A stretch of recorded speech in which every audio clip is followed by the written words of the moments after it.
Dimanche 3 octobre, 27e dimanche du temps ordinaire. Lecture du livre de la Genèse.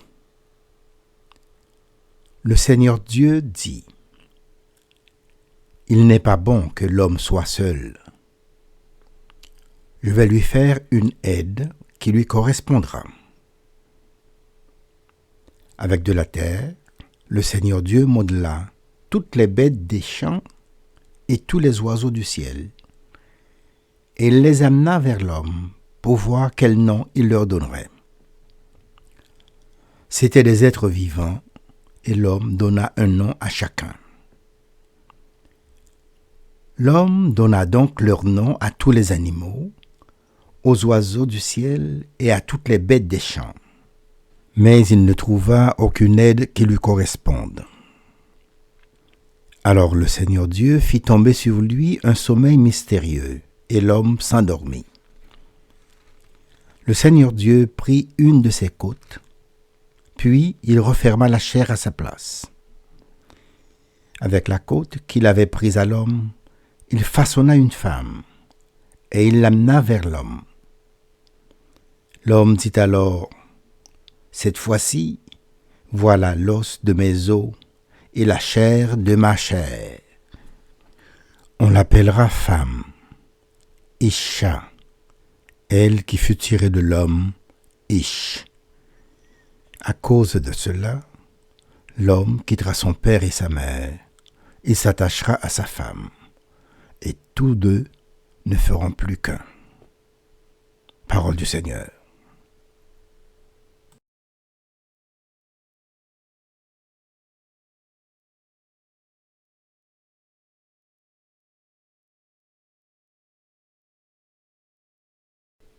Que le Seigneur nous bénisse tous les jours de notre vie.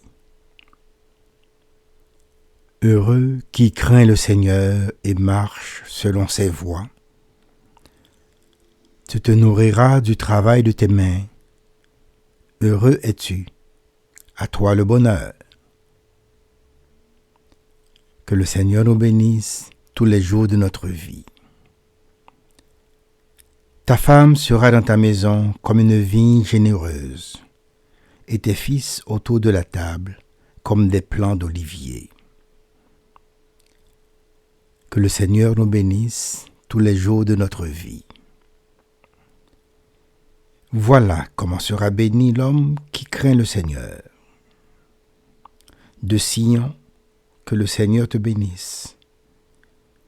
Tu verras le bonheur de Jérusalem tous les jours de ta vie, et tu verras les fils de tes fils. Paix sur Israël. Que le Seigneur nous bénisse tous les jours de notre vie.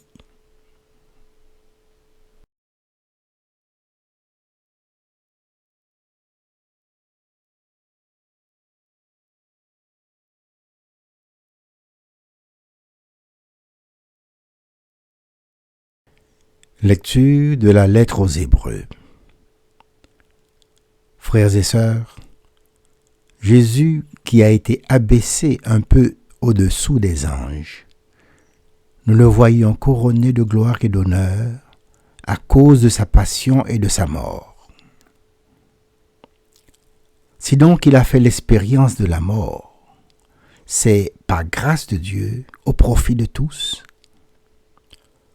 Celui pour qui et par qui tout existe voulait conduire une multitude de fils jusqu'à la gloire. C'est pourquoi il convenait qu'il mène à sa perfection, par des souffrances, celui qui est à l'origine de leur salut. Car celui qui sanctifie et ceux qui sont sanctifiés doivent tous avoir même origine. Pour cette raison, Jésus n'a pas honte de les appeler ses frères. Parole du Seigneur.